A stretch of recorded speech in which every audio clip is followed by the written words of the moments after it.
Well, hello everyone, and welcome to the Real World Blockchain, the podcast where you can learn how your business can thrive thanks to the blockchain industry and cryptocurrencies, Web3, and all these lovely things. Today, I'm blessed to have my two partners in crime, Zoe Bredeman and Rebecca Kaplan. Hi, girls, how are you? Hello, hello. All righty, so first news of the day. I think Rebecca is taking us to Japan, and you want to talk to us about a new crypto exchange in Japan, right? Yes, yes. So, Sony, have you guys ever heard of Sony? Maybe. So, they're a multimedia company, probably best known from their electronics like PlayStation, some cameras, some of their sound systems. They are preparing to launch a new cryptocurrency exchange.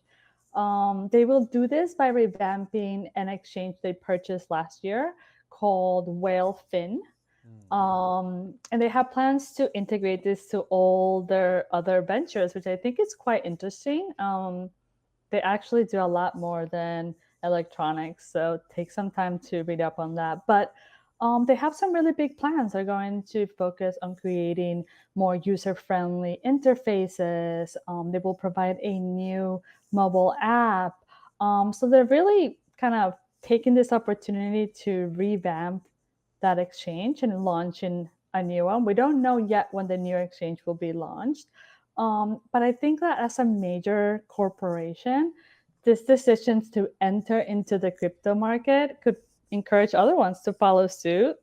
And they have mentioned that they have plans to launch a private blockchain. So this aligns very much with some of the other things that they have talked about that they want to do. So quite exciting. That's interesting. I like the name Whalefin. It's too bad that they renamed it because Whalefin is not like it's an educated name for the world of the blockchain world. But um, Yes. whenever a big hitter like Sony is coming to this game, that means that yeah, we're not in the confidential sector anymore. So that's a great news. And really, dear listeners, do follow the people who are working in Singapore, in China, in Japan, in Vietnam, in Thailand, because all these countries have a thriving ecosystem, something that is really teeming with life and contracts and great industrial partnerships. And that means that if you want to use cryptocurrencies in order to make business, to conduct business with the other countries, and especially countries in Southeast Asia, like this part of the world is very mature in terms of user adoption. So that's really something I find very encouraging when you conduct business from currency to currency, from time zone to time zone. So that's something people will like a lot. You wanted to say something, Rebecca? You were mute. I was just saying, yeah, no, I'm totally I was just saying, yeah, no, I totally agree. I think it's really exciting. And when you see companies like this kind of taking a risk, and not just a risk, but they're making crypto and they're making blockchain part of their future plans. It's really exciting. And it really signals that the market is maturing, right? How different the conversations are that we're having today about this than we were maybe 3 years ago. So it's quite an exciting time, and it's amazing to see big companies like this kind of taking that step forward. Wonderful. So next news, Zoe. When we prepared the episode, you told me that my French heart would melt because of the news you were going to talk about. So please make my heart melt. What is it about? You are right. Ooh la la. Oh la So la. crypto firm Circle, who is also a Web3 enabler partner, said on Monday that it's been granted an e-money license from France, which makes the firm compliant with stablecoin provisions under the European Union regulation laws. Ah, so now Circle's USDC is compatible with the MiCA law, right? Yeah, yeah, specifically the MiCA law. And the MiCA law covers transparency, disclosure, authorization, and supervision of transactions. Hmm. So this is really exciting, Circle being the first stablecoin to do so. And I'm admittedly not surprised based on various factors of their success thus far. This is most impressive and interesting. So my French heart is basically saying, "Oh bordel, c'est une très très bonne nouvelle," which means good news. Ha ha ha. So I really like that because that means that if you so for our listeners, the European Union is really something with many layers. Some people would call it the European Onion instead.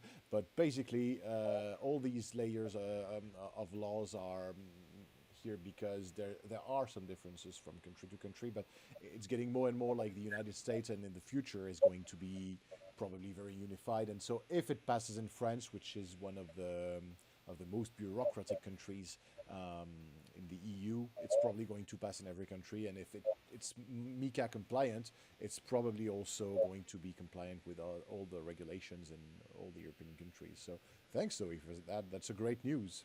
Of course, yeah. I mean, and in generally, you see that a lot of technology-related regulations really get initiated in the UK or in the EU somewhere, and then other countries follow, kind of as a leader and a trendsetter, if you will. So it's not specific to MiCA, but that kind of manifesting itself with MiCA, with Circle at the forefront, just says a lot. Yeah, it's increasingly rare now to see things that only happen in one European country and not the others. Um, like it's almost like a federal state in its way. So that's pretty cool. And we had so many other things to talk about this week. It was hard to choose because Coinbase has started a lawsuit against the SEC. Van Eck, so the the Van Eck is basically now considering a Solana ETF. And we're also having a few other things. But what I would like to talk to you about, girls, for the last topic is the United Arab Emirates, so the UAE. A week ago, there was this flabbergasting news of people thinking, okay, so we're done with the business in Dubai because the UAE had outlawed crypto payments. So the UAE, the United Arab Emirates Central Bank, had outlawed the use of cryptocurrencies for payments. And so what that meant actually is that no person could accept crypto for goods or services unless it was a dirham payment token, so something approved by the state. And so registered foreign payment tokens could be used to buy virtual assets, like to make a swap from one token to another, but not to buy services and goods anymore. Of course, we can assume that there will be people who still do that because these wallets are not located, and probably this will lead to precedents. I don't know, but there was no dirham payment token 1 week ago, and that was interesting because is Bitcoin concerned? Because Bitcoin is El Salvadorian national currency. So do you think Bitcoin should be accepted? What do you think? I think they're not the first country to try to regulate cryptocurrency by putting out their own token. Mm-hmm. And I can think of one country that has done it successfully. It has almost always backfired that I can think of in my mind. Maybe there's one that I'm not thinking of. So it's unfortunate to see that. But it's something I think we have to watch very carefully because there's so much going on and things are happening so differently. We're seeing like opposite things happening around the world. So I think in this scenario, we need to watch it carefully and just see how it plays out. Because I am curious. Obviously, there's a lot of interest outside of crypto in that part of the world. And there's a lot of money there. And there's a lot of people who were kind of looking to those countries for like inspiration and innovation and kind of like a potential new leader when it came to innovation and technology. So it's interesting that they're chosen to go down this route, and I am curious to see how it plays out. I don't foresee it going well, and like you said, people will find a way to use whatever they want.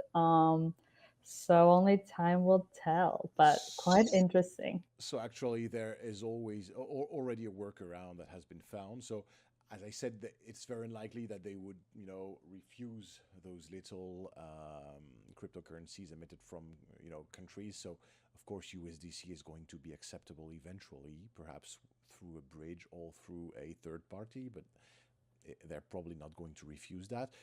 The question remains for big cryptocurrencies that are not tied to a state currency, but that are still used as a legal tender, such as Bitcoin, for example. That would be interesting. But actually, there's one workaround, and guess who obtained their license? We talked about them in the previous episodes, the 2 or 3 previous episodes. Their CEO had gotten a slap on his wrist, and he's currently serving a small time in prison. You guessed it, that's Binance. So basically the guys from Binance in the UAE obtained a license, and so they managed to get this workaround. So the very likely solution is that, okay, you just want to pay in dirham, okay, so we offer you the bridge, so you pay in Bitcoin, we convert that to the UAE official cryptocurrency, and we go back to it, and when you have to ramp off, we offer you those cryptocurrencies again, and that should do the trick. So actually, it's probably less frightening news now, but 1 week ago it was very frightening for people. But I'm amazed to see how the industry is able to find workarounds and solutions in such a short time, like a week. So Yeah, I'm also impressed with that, that ability to find workarounds. wonderful. So this was a very short episode today, but with important news, you can be concise. Thank you, everyone. This was the Real World Blockchain Podcast. This episode brought to you by Web3 Enabler, the first and only provider of cryptocurrency payment solutions on Salesforce. Stay tuned for more news and more episodes. Bye. Bye.